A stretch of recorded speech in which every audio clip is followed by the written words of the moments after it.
Então, boa tarde. Primeiro, agradecer a presença de todos, muito obrigada, né? Porque numa sexta-tarde, com tanta coisa legal para fazer, né? Um dia lindo, mas o Campos Sales merece, né? Então, eu quero agradecer a todos vocês, aos meus colegas do CCLA, minha colega Denise, a Josiane, ao meu palestrante, todo mundo que me ajudou nesse processo.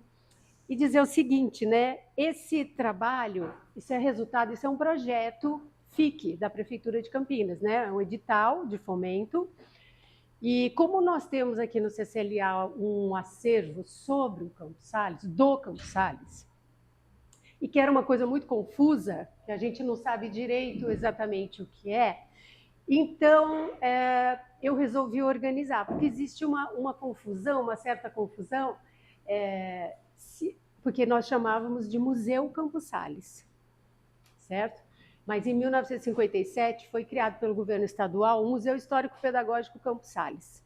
Então as pessoas confundem. O CCLA é aquele Museu Histórico-Pedagógico? O Museu Histórico-Pedagógico tem o acervo que era do CCLA? Então eu tentei, com a documentação, esclarecer. Na verdade é o seguinte, em 1905, o Campos Sales foi presidente da República de 1898 a 1902. Quando ele saiu da presidência, ele voltou para essa região, ele foi morar ali perto de Barra Bonita, onde era a fazenda dele, e ele continuou ligado na política. E ele foi nosso sócio emérito aqui do CCLA. E ele, então, resolveu doar uma documentação dele, principalmente presentes que ele recebeu quando ele foi presidente da República. É claro que ele não doou as joias, né? Aí eu procurei bastante, não tinha joias. As joias foram para o Museu Paulista, porque ele também recebeu muitas joias, mas ele entregou tudo para o Museu Paulista. Estão todas lá, elas podem ser consultadas, né? Bom, aí ele doou alguns objetos, principalmente cartas, cartão de apresentação, fotografias, doou isso em 1905. A partir dessa doação, a presidência do CCLA resolveu criar, então, o Museu Campos Sales. E aí começou a adquirir pertences do Campos Sales. Então, vocês vão ver na exposição, tem uma navalha de fazer barba. Aí as pessoas vão perguntar, ele usou essa navalha? Era dele? Então, depois de muita pesquisa, é o seguinte, o barbeiro do Campos Sales, imagina, Campinas em 1900, começo do século XX, ele frequentava um barbeiro, mas os outros republicanos também iam nesse barbeiro. E aí esse barbeiro alega que fez a barba, não só do Campos Salles, com aquela navalha, mas do Francisco Glicério também, e de outros republicanos ilustres. Então, vocês olharem a navalha ali, ela cortou muitos republicanos, tá? Da barba. Então, é essa relação que a gente tem, porque a gente acha que tudo era dele, mas não era tudo exatamente do Campos Salles, as pessoas foram doando. A gente tem doações, por exemplo, do próprio Orozimbo Maia, que tinha coisas do Campos Salles. Fora isso, a comunidade como um todo quando as pessoas encontravam alguma coisa com referência ao Campos Salles, elas doavam para o CCLA. Aí foi se constituindo um acervo, né? Um acervo. Não dava para chamar de museu, porque o museu tem toda uma estrutura, né, para existir, e o CCLA não tinha. Então, a gente, na verdade, continua acumulando e, surpreendentemente, em 2023, logo que nós saímos da pandemia, um parente distante do Campos Salles, que eu não conseguia ainda identificar esse grau de parentesco, a família nos procurou. A família nos procurou porque tinha cartas, correspondência dos principais republicanos. Então, do Francisco Glicério, do Bernardino de Campos, do Cerqueira César, do Campos Salles, e essa família queria doar. E aí a gente, enfim, acabou recebendo a doação e incorporou no conjunto Campos Salles. Bom, acontece que o CCLA nunca teve nenhum museu e nunca teve um arquivo constituído. Então, ao longo dos anos, essa documentação foi sendo acumulada sem tratamento, sem nenhum tratamento arquivístico ou museológico. E ficou um pouco assim, a cada diretoria era uma ideia nova, as pessoas não tinham formação na área, só acumulavam. Bom, quando foi 2 anos atrás, então, que abriu o edital da prefeitura, eu resolvi inscrever um projeto, né? Escrever um projeto para organizar a coleção. Falei, daqui não passa, daqui para frente vai estar organizado e a gente vai entender o que é isso. Se isso é um museu mesmo, qual a relação que existe com o Museu Histórico Pedagógico Campos Salles, criado em 57, e agora nós vamos colocar os pingos nos is. E aí foi surpreendente, né? Porque dá para entender só pela documentação tudo o que aconteceu, toda a relação com o governo estadual, com a prefeitura de Campinas, todas as pessoas envolvidas, a forte participação do Celso Maria de Mello Pulpo, né? Foi um lutador, alguns diretores daqui também batalharam muito para a criação do museu, e isso está refletido na própria documentação que a gente tem. Então, a partir desse projeto, a gente resolveu criar um memorial Campos Salles, não mais um museu, e a documentação é uma coleção, porque é uma série de documentos acumulados ao longo, desde 1905 até hoje, né? Hã? Não tinha nada organizado, e agora está organizada, a coleção está organizada, está sendo digitalizada, a organização está aqui, né? Que a gente conseguiu fazer essa publicação. Agora está sendo digitalizada e restaurada, e vai ser disponibilizado tudo pelo portal do CCLA, né? A visita aos documentos originais só com agendamento e caso haja uma necessidade enorme de ver os originais. Mas tudo isso vai estar disponível, tá? Então, no projeto, a ideia era organizar a coleção, publicar um guia, né, ou um inventário, e dar uma palestra sobre o Campos Salles. Por quê? Porque ele é um campineiro ilustre, nascido aqui, começou a carreira política aqui, criou o Clube Republicano Campineiro, depois ajudou a criar o Partido Republicano Paulista, participou da Convenção de Itu e seguiu, né? Foi ministro, presidente, etc. Então, achei que era muito importante. A ideia do projeto era... Desculpa. A ideia era atrair professores, nosso foco são os professores da rede pública, principalmente, e também privada, porque eles vão ter que trabalhar esse tema com os alunos, né? Então a gente queria dar uma força, tá?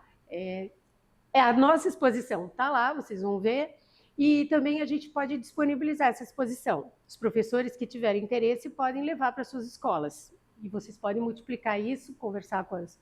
Né, tem a representante da diretoria de ensino, né? Obrigada pela presença. E aí a gente está afim, então, de disponibilizar, porque a gente faz para divulgar, né? Não para ficar guardado, tá certo?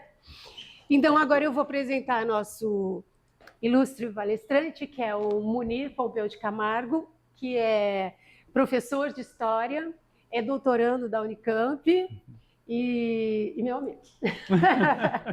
E uma pessoa que estuda muito, conhece muito, inclusive pesquisa aqui também no CCLA. Tá certo? Então, com a palavra, Munir. Gente, obrigada.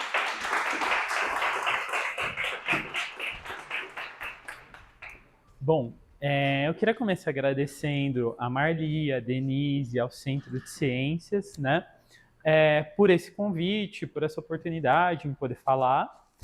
Fico muito feliz, fico muito contente em estar aqui, inclusive, local, inclusive, frequentado desde 1901, né, da Fundação Centro de Ciências, por uma série de professores, né, e por uma série também de intelectuais de Campinas, campineiros, né.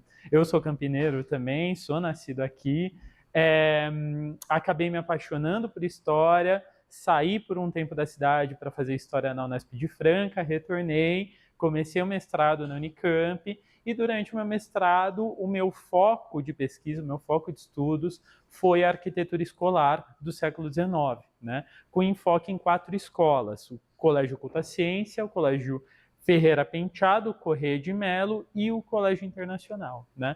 2 colégios de elite e 2 colégios populares do século XIX, do período imperial. Fiz pesquisa no Centro de Ciências ao longo do mestrado, fiz pesquisa no Centro de Memória Unicamp durante o mestrado também, não apenas durante o mestrado, mas também durante a graduação. Foi durante a graduação que eu acabei, inclusive, conhecendo a Marli, conhecendo a Denise, conhecendo a Emma, né? Os membros do Centro de Memória, que também me acolheram muito bem, né? E no doutorado eu acabei me aventurando para o lado da biblioteca. Decidi estudar a biblioteca de um bibliófilo campineiro, João Falck Trinca, né? Que constitui uma biblioteca sobre Campinas, e o intuito dele era realmente fazer uma coleção campiniana, como ele chamava, né? Unindo todos os materiais ali sobre Campinas. E aí eu mergulhei ainda mais nesse universo que é Campinas, né, que é a própria história de Campinas. E claramente o próprio Campos Sales, ele é uma figura que está nesse universo, que está nesse imaginário, que está nesse mundo, que está nesses documentos, né? E seja no mestrado, seja no doutorado, eu não pude escapar da figura do Campos Sales. Então, assim, reitero, né, os meus agradecimentos e a felicidade de estar aqui e de poder falar, inclusive, de um conterrâneo meu aí, o próprio Campos Sales. Destaco também que eu preparei essa palestra em especial ali para professores. Eu também sou professor, eu dei aula no ensino público em Campinas, né? Depois eu pedi exoneração e fiquei só no ensino privado, né? Ensino fundamental e ensino médio. Então eu pensei muito essa palestra para falar de um modo geral da questão ali da posição do Campos Sales, da trajetória do Campos Sales em Campinas, da trajetória do Campos Sales na presidência da República, e abrir um pouco espaço para a gente debater, para a gente conversar um pouco sobre a questão das possibilidades de uso desses materiais históricos, né? De repente em sala de aula, e eu queria realmente uma conversa franca ali com os professores presentes, com os professores que trabalham, que têm vontade de trabalhar com esse material, que eu acho que podem, inclusive, desenvolver até mesmo parcerias com o próprio Centro de Ciências, né, para poder fazer essas relações, né, esses diálogos com os próprios alunos. Então, pensei realmente em uma palestra mais voltada ali para a questão dos professores, mas uma troca de ideias, um debate ali, né, após uma minha breve fala ali sobre o Campos Sales, sobre essa parte da educação do que uma própria palestra, né? Então eu vou começar de fato aqui a minha apresentação, né, introduzindo essas questões em relação ao próprio Campos Sales, né? Então, o Campos Sales, ele nasceu justamente ali em Campinas, né, no dia 15 de fevereiro de 1841, filho do tenente-coronel Francisco de Paula Salles e da Ana Cândida Ferraz de Salles. Ele casou com a sua prima irmã, Ana Gabriela de Campos Salles, também.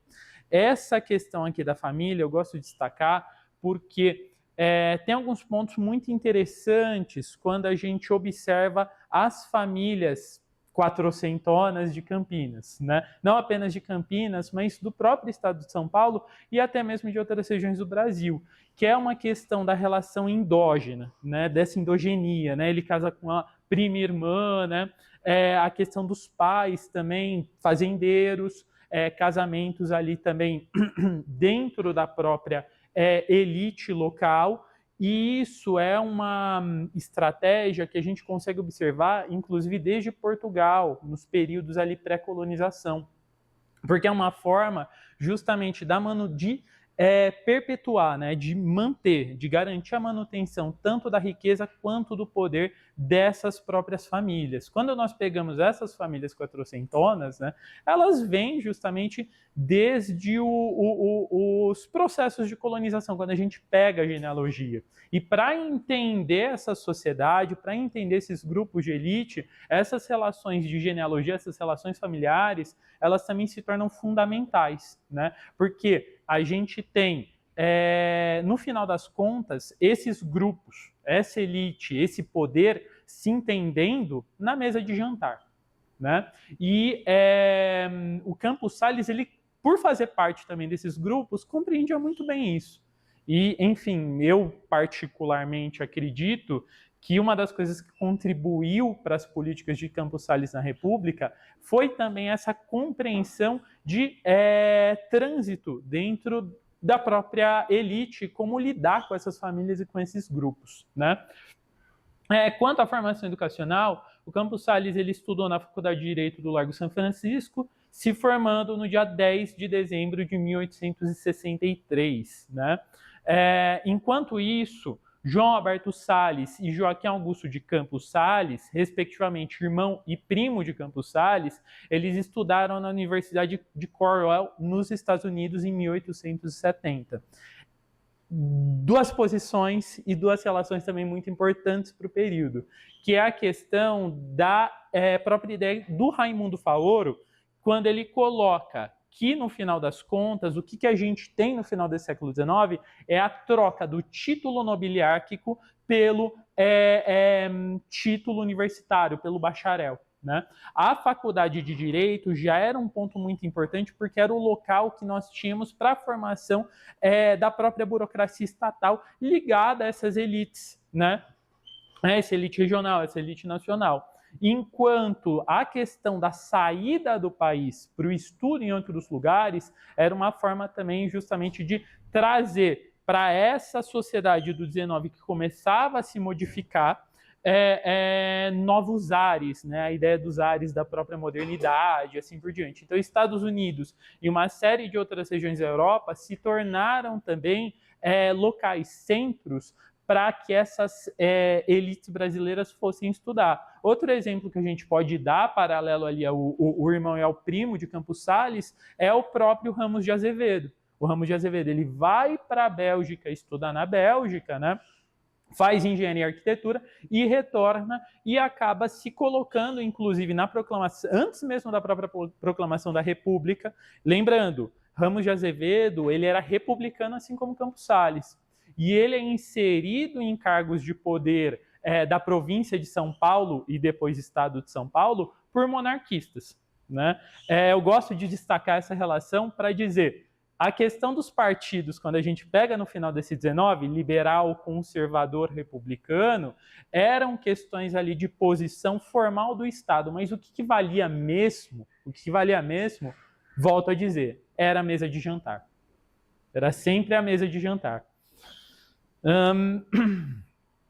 A questão da atuação em Campinas em relação ao próprio Campos Salles. Pessoal, eu fiz o slide, eu acabei colocando alguns textos, né?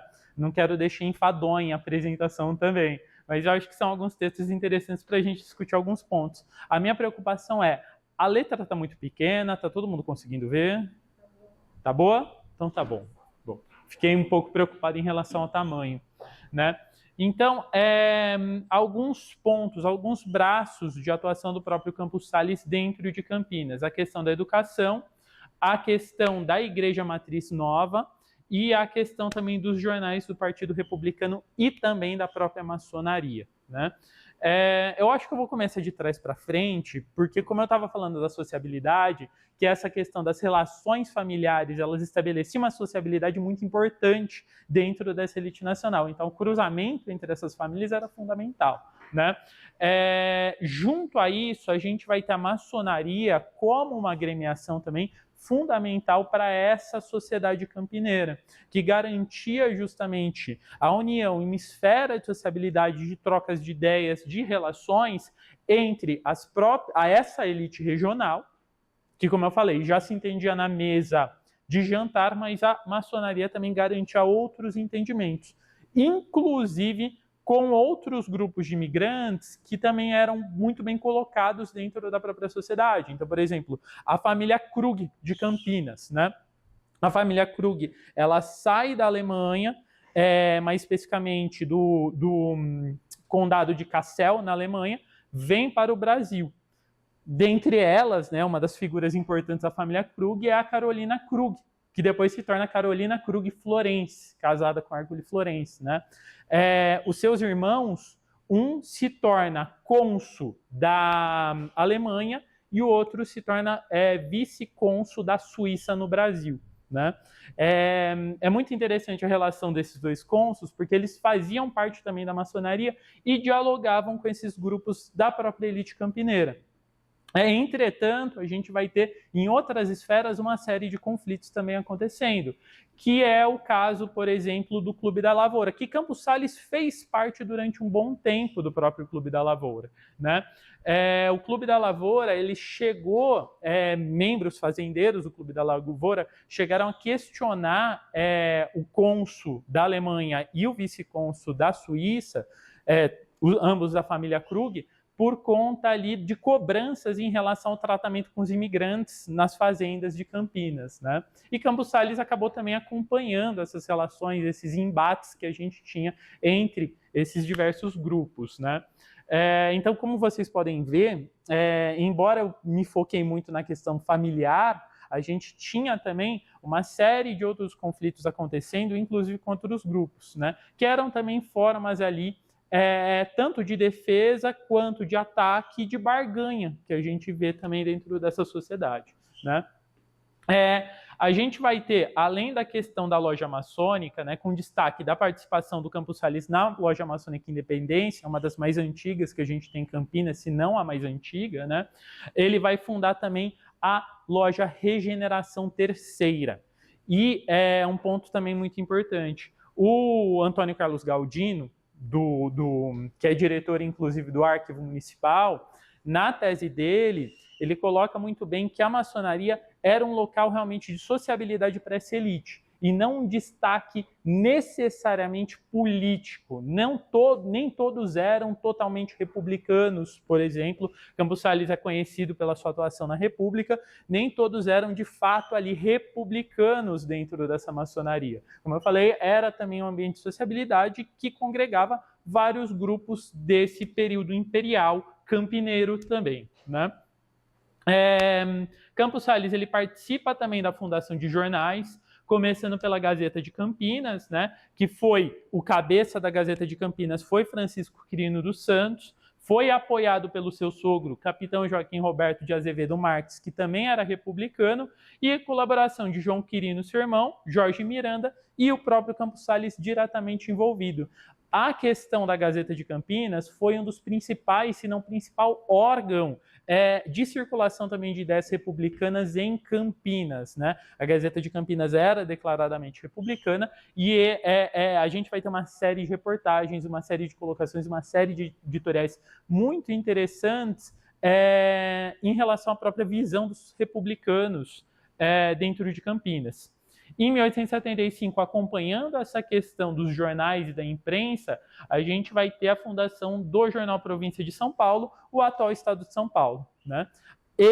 o Estado de São Paulo, o Estadão, ele foi fundado por um grande grupo, inclusive, de republicanos, né, envolvidos também, interessados na própria imprensa e na divulgação dos próprios ideais republicanos, tanto em Campinas quanto em outras regiões do próprio, da província de São Paulo, né.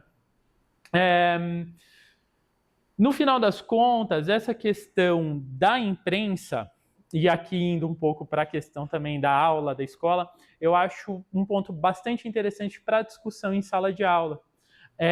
A gente tem acesso, por exemplo, digital, à própria hemeroteca digital, né, da Biblioteca Nacional. O Estadão, ele também fornece materiais digitais, entretanto, são materiais que você precisa pagar para poder ter acesso, né? E fica um pouquinho mais difícil. Mas a hemeroteca digital tem, e o Centro de Ciências também tem os jornais, uma série de jornais, inclusive a Gazeta de São Paulo, e a Província de São Paulo também tem aqui, certo? A Província e a Gazeta de Campinas, né? Eu falei Gazeta de São Paulo, desculpa. A Gazeta de Campinas, né? Que são jornais muito interessantes, primeiro, né, para os estudantes verem a própria linguagem do período, ver o português, a alteração da própria língua ao longo do tempo, quanto ver as próprias discussões políticas existentes, né, as imagens, as próprias propagandas, né? Então essa questão da leitura iconográfica é um ponto muito interessante também para se fazer, né? Abordar também, trazer em sala de aula, colocar como exemplos, né? Fazer essa exploração, acho que é um ponto bastante interessante. Embora eu saiba também que muitas vezes o tempo em sala de aula é bastante complicado e é nosso inimigo, né? Então, mas de qualquer modo, são materiais aí, são fontes que eu julgo como bastante preciosas, né? Em 73, o Campos Salles, ele funda o PRP, também o Partido Republicano Paulista, que o coloca também em uma posição também bastante central nessa questão do próprio movimento republicano em Campinas e também no próprio estado de São Paulo, né? A questão da matriz nova, eu trouxe mais para dar destaque em relação também a essas relações, essas diversas relações na sociedade campineira por parte dessa elite regional, né? Então, o diretório de composição da Igreja Matriz Nova era composto pelo Barão de Três Rios, Antônio Pompeu de Camargo, Moraes Salles e Francisco Quirino dos Santos, dentre outros, incluindo o próprio Campos Salles também, né? A Matriz Nova, ela era guiada pelo próprio Clube da Lavoura. E, por exemplo, o Barão de Três Rios, ele era monarquista. E estava ali no meio, estava também nas relações, reforçando esse ponto que eu estou colocando para vocês, de que essas relações partidárias, elas eram realmente secundárias nesse universo, né? E, por fim, um texto sobre a educação. O Campos Salles, ele se colocou na imprensa como um grande defensor da educação. Mas o objetivo dessa defesa da educação e do discurso dele era em relação justamente a uma ideia muito de liberalismo e um liberalismo muito ligado à ideia do liberalismo americano, né? Então, a educação como algo que deve ser gratuito, que deve ser para todo mundo, numa ideia de formar cidadão para a república, né? Não que tudo tenha que ser gratuito. A educação tem que ser para garantia de formação de cidadão, apenas, né? Era essa discussão e é esse ponto que a gente também vê no próprio governo dele, mas daqui a pouco a gente chega lá. O que vai acontecer, né? O Colégio Internacional foi uma iniciativa presbiteriana em Campinas e o Colégio Culto à Ciência já foi formado a partir de realmente um grupo de campineiros interessados realmente nesse processo de constituição da educação em Campinas. Ambos os colégios de elite, inclusive direcionavam vários estudantes para fora do país, né, para os Estados Unidos e para a própria Europa. E o que vai acontecer? A gente vai ter os republicanos também na República reivindicando este legado desse discurso de educação. Mas o culto à ciência, ao contrário do que é muito dito, ele não era, no século XIX, durante o período imperial, um colégio republicano. A gente vai ter membros dos 3 partidos do Império participando do próprio culto à ciência. Então, quando a gente pegar a lista de sócios da Associação Culto à Ciência que mantinham o colégio, a gente vai ter membros dos diversos partidos, né? Tudo bem que a pessoa que deu a ideia, o patrono do culto à ciência, que tem até o quadro dele no culto à ciência, que é o Antônio Pompeu de Camargo, ele era republicano de fato.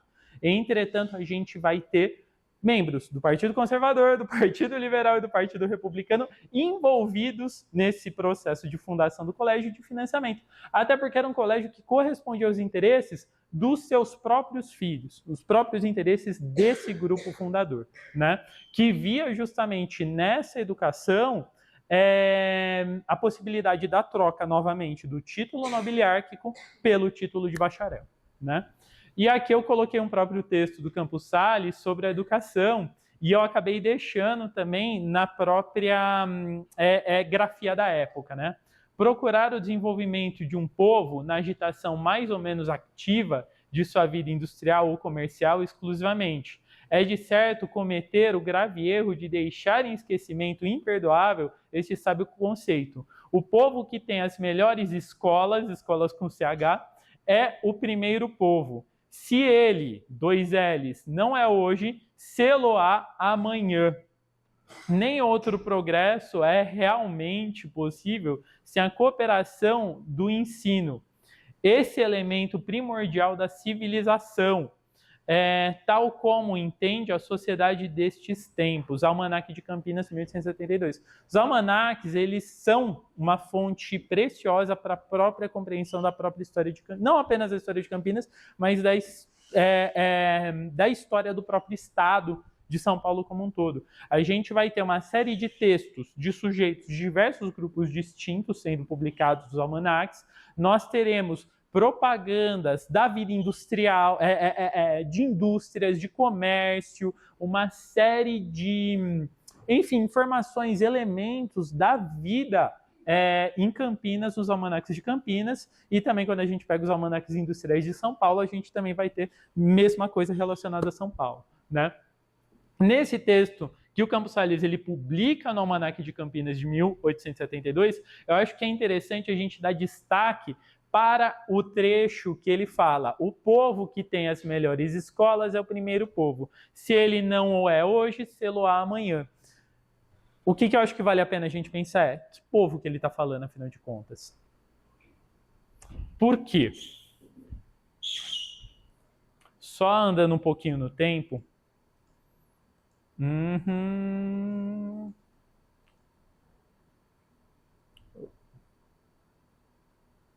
Cadê os dados? Aqui. Um ponto fundamental também para a gente discutir que povo, o que é povo, é a questão justamente da cidadania. E a gente está falando do período imperial em que a gente vai ter um contingente de pessoas escravizadas gigantesco.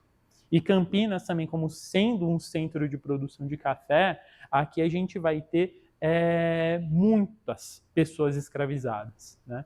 Então essas pessoas, elas não eram cidadãs.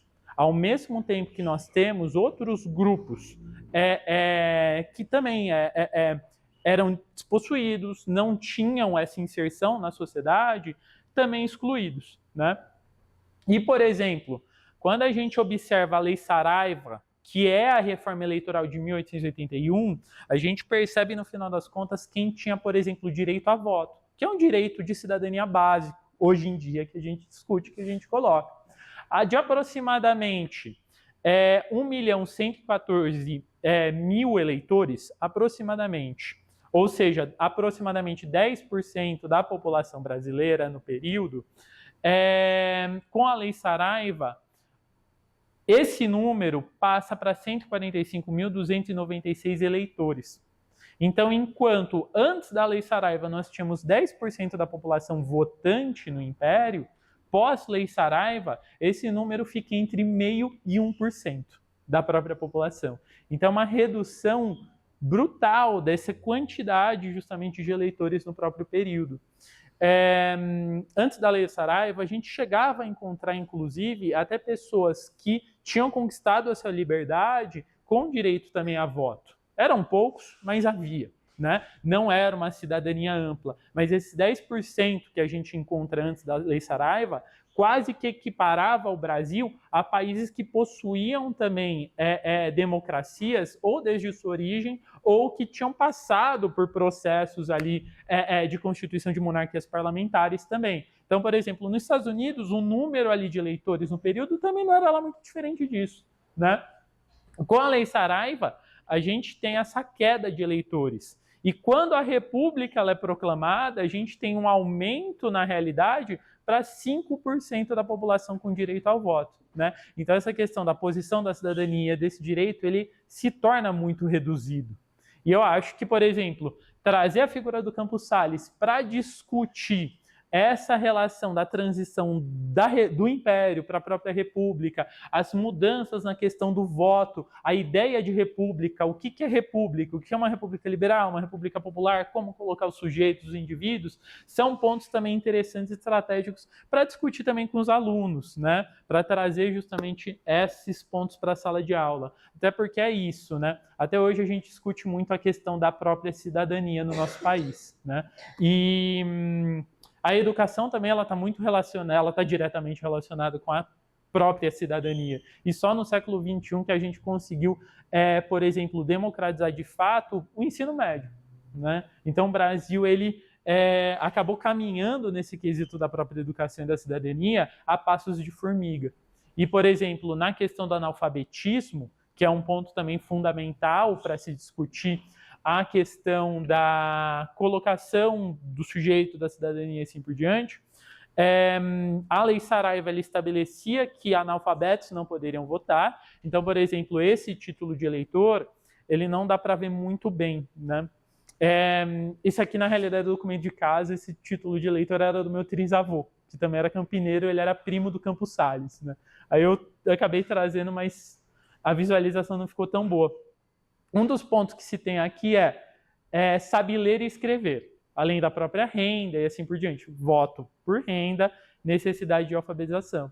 A gente vai ter, só com a Constituição Cidadã, o direito do analfabeto ao voto, né?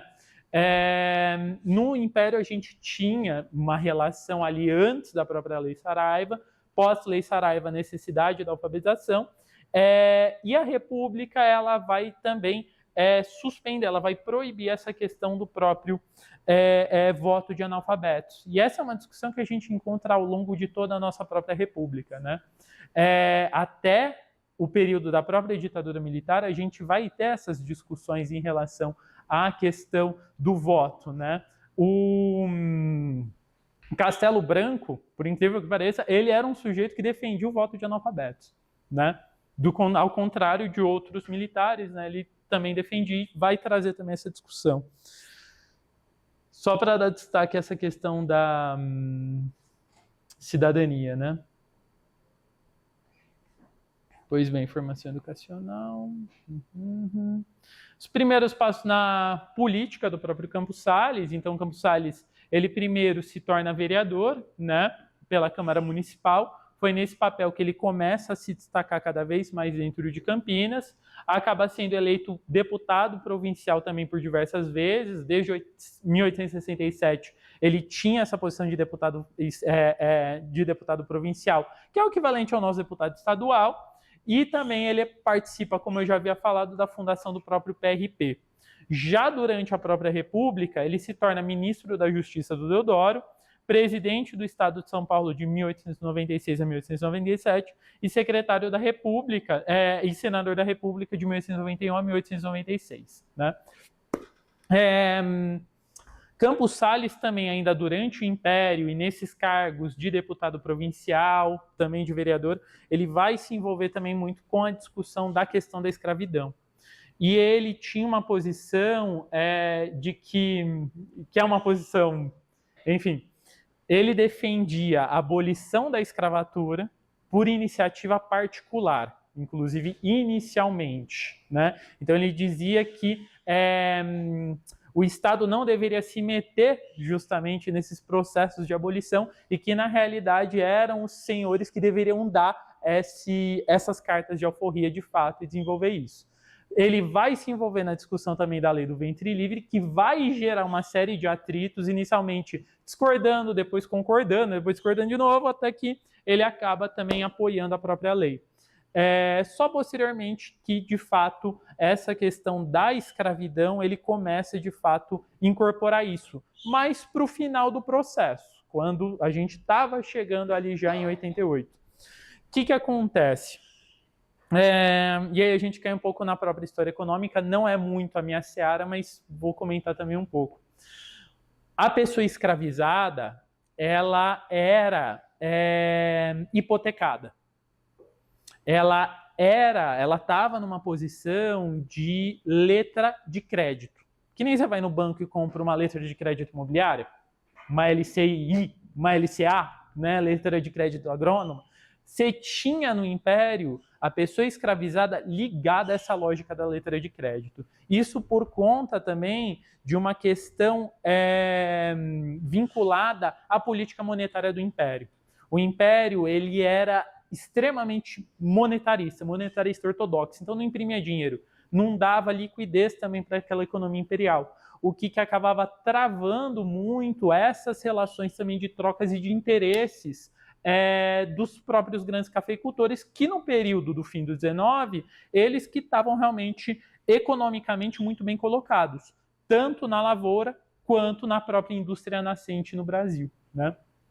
E para poder dar liquidez, eles utilizavam essas cartas de hipoteca das pessoas para fazer essas trocas, né? Tanto é que hoje a gente também tem toda uma discussão da posição do próprio Banco do Brasil nessas relações e pessoas investigando também os arquivos do Banco do Brasil e o envolvimento justamente de grandes bancos nesses processos de troca e nessa relação do crédito no Brasil no final da próprio período imperial. A grande questão, então, que se fica um dos motivos também da demora para garantir a própria abolição da escravatura foi também porque, se desse, a gente ia ter um monte de gente quebrando, porque estava amarrado, né? A gente tem a letra de crédito amarrando essas lógicas de troca, né?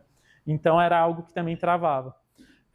E Campos Salles sabia disso, por isso também que ele entra nessas discussões, vai discutindo a posição dos próprios senhores darem a abolição, né, a alforria, fazer o gradual troca da mão de obra, de uma mão de obra composta por pessoas escravizadas, para uma mão de obra composta também por imigrantes, né?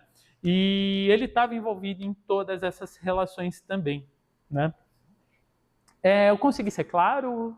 Está tranquilo? Então tá bom. Na questão da República, nós entramos então, quando proclamada por um golpe, a gente tem a divisão da República entre a consolidação, a institucionalização e a crise, né? Esse é um modelo mais padrão, mais tradicional, que a gente estabelece na divisão da República Velha ou da República oligárquica, né? Consolidação 89 a 98, né? Que acontece? O Império, ele garantia entre as diversas províncias um equilíbrio de poder, um equilíbrio de força. E esse equilíbrio, ele garantia justamente as negociações entre os grupos, as famílias que administravam, que cuidavam, que estavam em cada estado, né? Essas famílias tradicionais de cada região. Deodoro, Floriano e Prudente de Moraes, eles estavam inseridos nesse período de consolidação, que foi marcado por grande instabilidade, tanto política quanto econômica. Até porque a gente vai ter o Rui Barbosa com a política do encilhamento, imprimindo dinheiro e abrindo justamente essa questão da própria impressão de dinheiro no período. Em seguida, a institucionalização, 1889 até 1921, 22, mais ou menos, né? A institucionalização, ela já é marcada justamente pela inauguração do governo do Campos Salles. E aí o Campos Salles, ele vai ser realmente muito sagaz dentro desse jogo político. É aqui que a gente tem o nascimento com Campos Salles da política dos governadores, né? E o início daquilo que o Fernando Henrique Cardoso, botei ali do lado da FHC, vai chamar de Pax Oligárquica, né? Que é meio difícil dizer que era de fato uma Pax.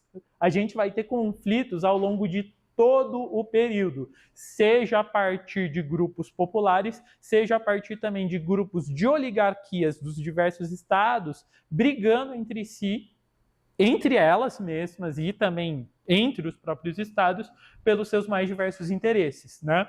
De qualquer modo, essa política dos governadores que o Campos Salles ele estabelece, uma política ali de troca, ela acaba justamente criando uma dependência mútua entre a oligarquia e o próprio poder executivo. E essa dependência mútua, ela acaba acomodando, mesmo que parcialmente, os conflitos intra-oligárquicos existentes dentro justamente desses grupos, dessas elites.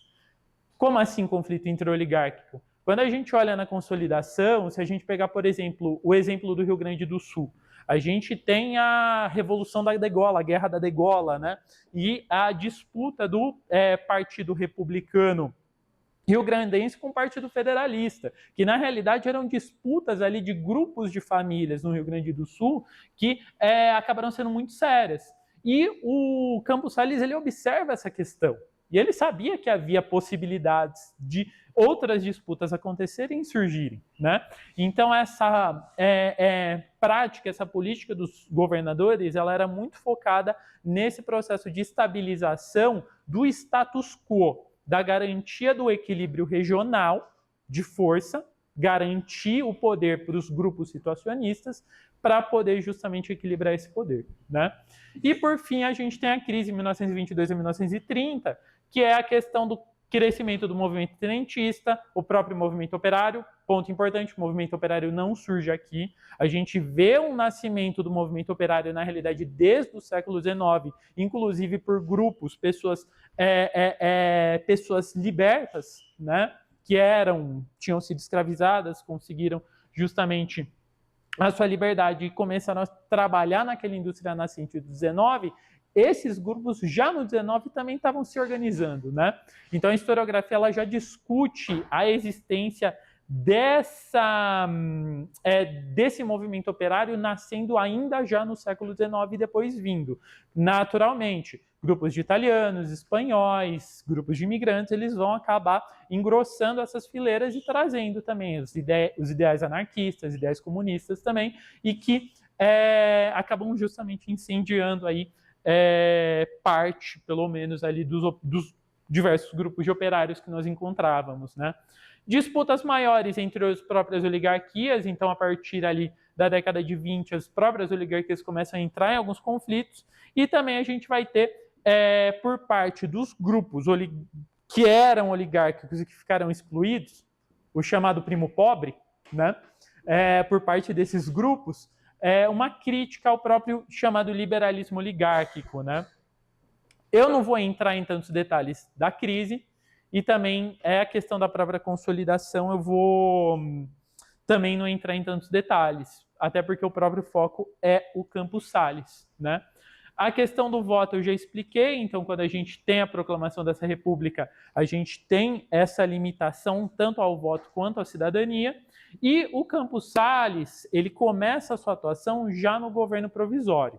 2 pontos que eu quero destacar, né, é que o primeiro, Campos Salles era ministro da Justiça desse governo provisório, e como ministro da Justiça, a gente vai ter 2 posições que são bastante interessantes e polêmicas para o período. O casamento civil e o Código Penal de 89. No caso do casamento civil, quando Campos Salles ele estabelece que a cerimônia civil deveria acontecer antes da religiosa e obriga o casamento civil, a gente vai ver revoltas locais também acontecendo. Inclusive revoltas pedindo o retorno da própria monarquia, né? E que destaca também muito bem a relação ali dos grupos populares brasileiros nas mais diversas regiões e a questão também do próprio império, né? Inclusive vários grupos populares próximos e interessados também na questão do próprio império, né? Na região do Mato Grosso, a gente vai ter movimentos de pessoas queimando igrejas por não aceitarem o próprio casamento civil e considerarem aquilo como uma prática do demônio, né? Então essa questão, ela vem também não apenas por conta do casamento civil, mas devido à separação entre a igreja e o Estado que a gente acaba encontrando durante a própria proclamação da República, né? A República ela torna o Brasil um Estado laico. E que daí também acaba sendo um ponto muito interessante, porque, por exemplo, para a discussão também em sala de aula, quando a gente pega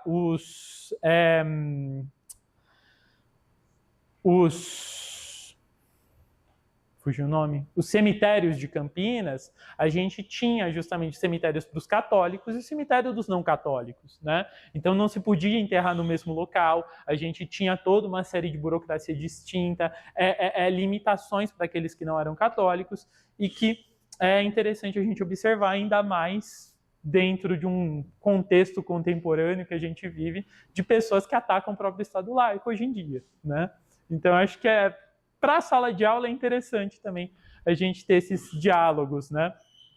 E quanto à questão do Código Penal, existe a elaboração de um Código Penal para essa república que, na realidade, estabelece bases jurídicas, a princípio republicanas, entretanto, de interesse das próprias elites regionais. Então, para o coronelismo, esse Código Penal que o Campos Salles vai criar vai acabar se tornando uma ferramenta muito interessante também de trocas e de interesses, né? Porque, basicamente, ele vai acabar reforçando as próprias desigualdades existentes nessa sociedade e dando poder para o próprio coronel e para a própria Guarda Nacional estabelecer uma série de controles em cima dos grupos excluídos, né? Pois bem, a questão da própria Primeira República, né? Lembra que eu falei lá atrás que o Campos Salles, que os partidos aqui em Campinas, liberal, conservador, republicano, não era algo tão relevante assim, porque no final das contas era na mesa de jantar que a coisa se resolvia? Campos Salles, ele vai falar no seu livro da Propaganda à Presidência, né? Acusam-me de ter dissolvido os partidos. Houve, porém, quem formulasse a minha defesa nessa síntese. Não se dissolve o que não existe, né? A política dos governadores que ele acaba estabelecendo, ela acaba realmente retirando força da ideia de constituição de partido e de partidos, né? E passa justamente a força para o próprio poder dessas oligarquias regionais que na realidade já estavam na mão deles, né? Então, eu acho que essa frase ela destaca muito bem essas relações familiares que a gente vai encontrar dentro do próprio território brasileiro, cada uma a seu modo, cada uma a sua maneira. E que compreender essas relações no âmbito regional, eu acho que é um ponto... Eu acabei de voltar de um congresso de discussão decolonial, né? Congresso Internacional de História da Educação, e estava na questão da decolonialidade e assim por diante. E um ponto que eu tomo muito é que, se não se compreende as elites de uma colônia ou de uma ex-colônia, não se compreende essas relações de possibilidades decoloniais. E no âmbito regional, entender os trânsitos dessas elites permite a gente compreender quais são, afinal de contas, as estratégias de poder e de colocação desses grupos para manter o próprio status quo, né? Então, é algo que ajuda a gente, na realidade, até a decolonizar o nosso pensamento, né? Decolonizar justamente essas questões, né? Então,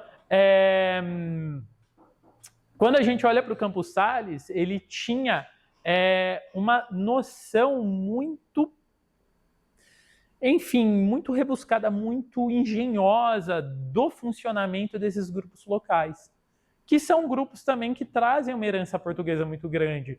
Lembra que eu falei da questão ali do casamento, da endogenia e assim por diante? Isso é uma característica muito forte portuguesa, né? Que quando a gente pega até mesmo famílias portuguesas recentes, a gente encontra, né? Tem um trabalho de sociologia muito interessante que estuda a questão da herança em famílias portuguesas no Rio de Janeiro. E o trabalho ele vai mostrando que existe o hábito em famílias portuguesas da herança da terra e sempre para o mais velho, né? Então, essa questão da terra em si, da terra como sinônimo de poder, a gente encontra também nessa questão das próprias mentalidades em geral, e que é algo que é muito marcado desde sempre no Brasil. Afinal de contas, a gente vive em um país em que terra necessariamente é sinônimo também de poder, né? Pois bem, Campos Salles, então, nesse contexto da Primeira República, ele foi obrigado a lidar com a conformação espontânea da ordem brasileira. a proliferação dos poderes locais, a dificuldade histórica por parte das elites em discriminar entre o que é público e o que é privado.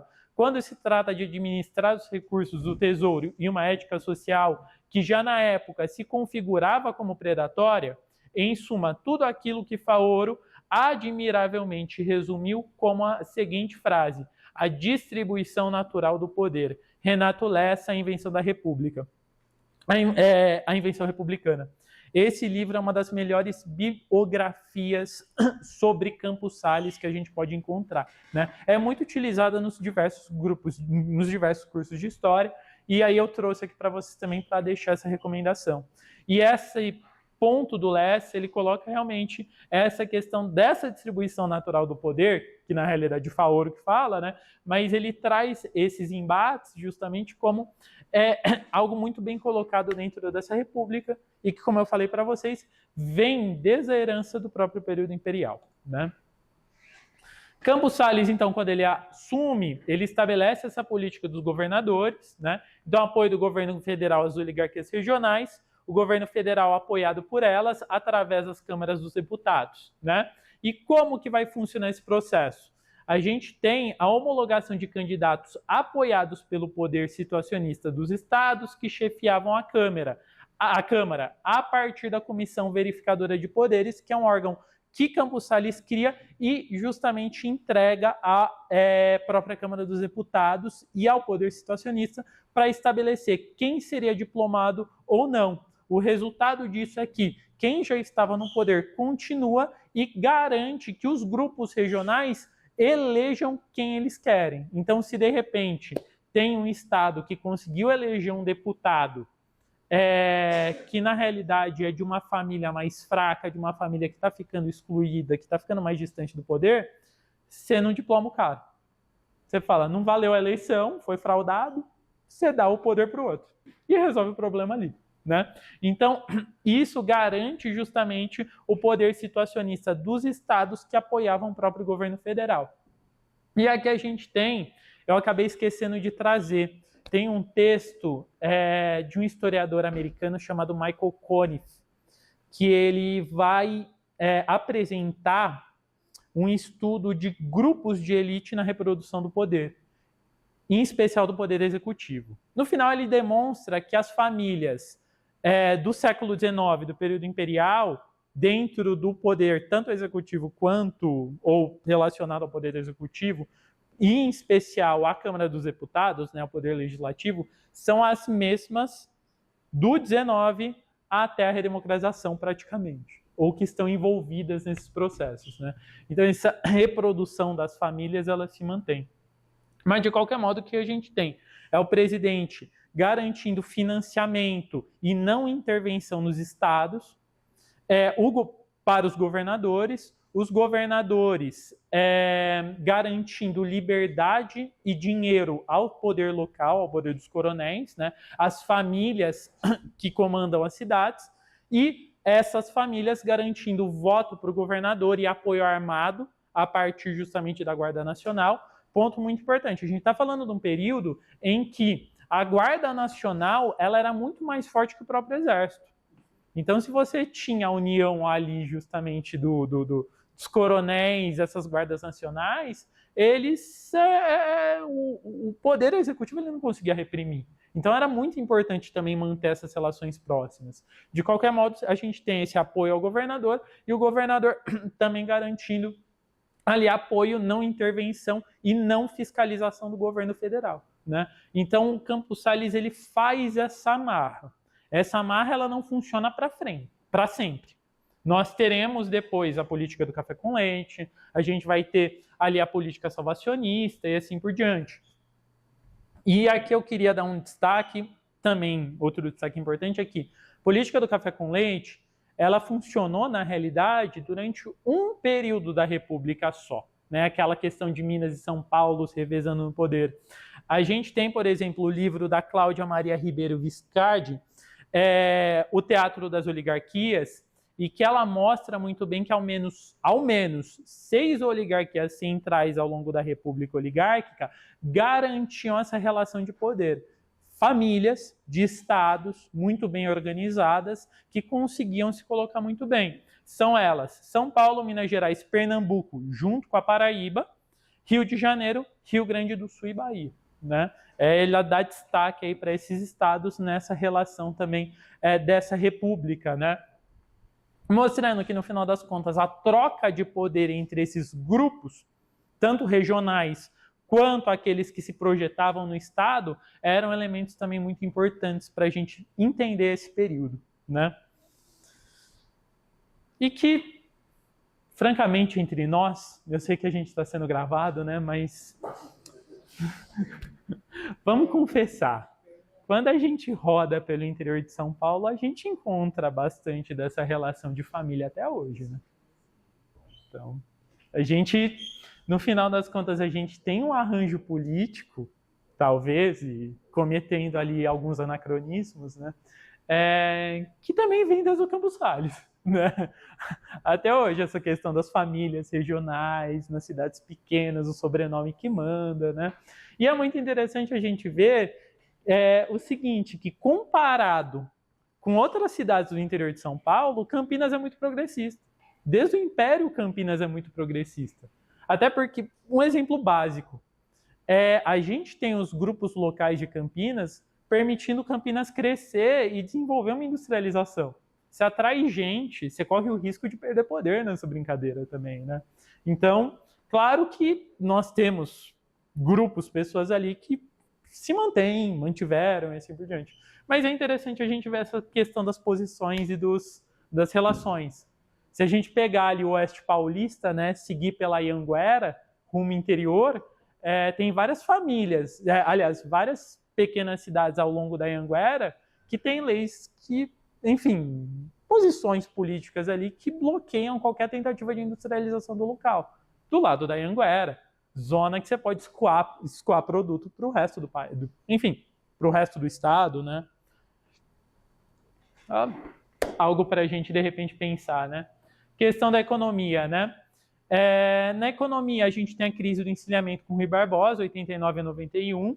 A questão da crise do encilhamento, eu acho, na realidade, muito interessante também para um diálogo entre história e literatura, por conta do Triste Fim de Policarpo Quaresma, né? Aí, gente, me ajuda, fugiu o nome. Do Lima Barreto, obrigado. Do Lima Barreto. Que o Lima Barreto, no Triste Fim de Policarpo Quaresma, ele traz justamente uma série de visões em relação a essa questão da crise do encilhamento e da problemática da crise do encilhamento. Então, eu acho que dá para estabelecer ali um diálogo em relação à própria exclusão social do período, à própria questão das desigualdades que essa crise ela acaba gerando, né? A crise do encilhamento foi uma tentativa de industrialização, impressão de dinheiro, que acabou desequilibrando a economia. Eu não quero demorar muito tempo, eu não vou me alongar. A questão aqui é que Campos Salles ele discordava também dessa política. E ele, na posição também de ministro ali da Justiça, ele vai também trabalhar contra essa política, barrando parte ali das decisões do próprio Rui Barbosa, gerando um atrito entre eles. Depois eles vão acabar se entendendo, né? Mas a gente tem esse atrito inicial.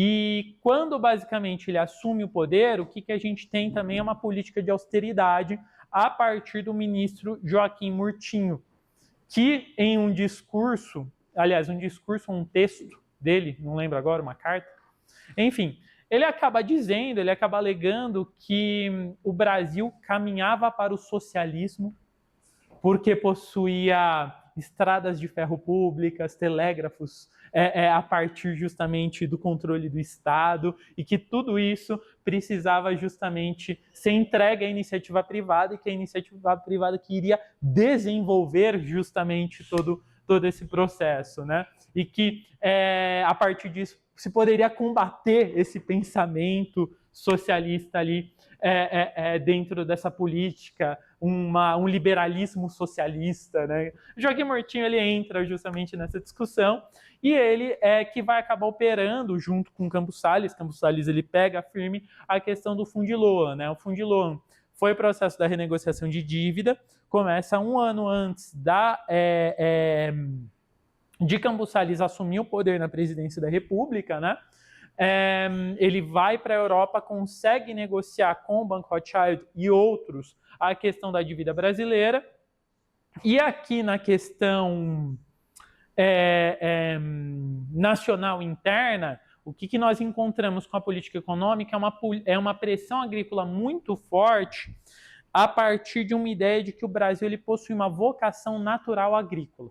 Então, o foco do Brasil é, de fato, a agricultura, e o próprio Joaquim Murtinho ele falava que todos os incentivos à indústria deviam ser retirados para que, porque aquilo, no final das contas, lesava a ideia do próprio liberalismo e prejudicava também a agricultura brasileira. Então, a gente vai ter um foco no processo de agroexportação. Entretanto, um ponto muito importante, sem uma produção interna de alimentos. Então, o Brasil, no período, ele tinha esse foco na agroexportação, entretanto, a própria produção interna de alimentos, ela era mínima. Muito do alimento consumido durante esse período, ele era importado, inclusive. Existia justamente essa política de importação justamente do próprio alimento.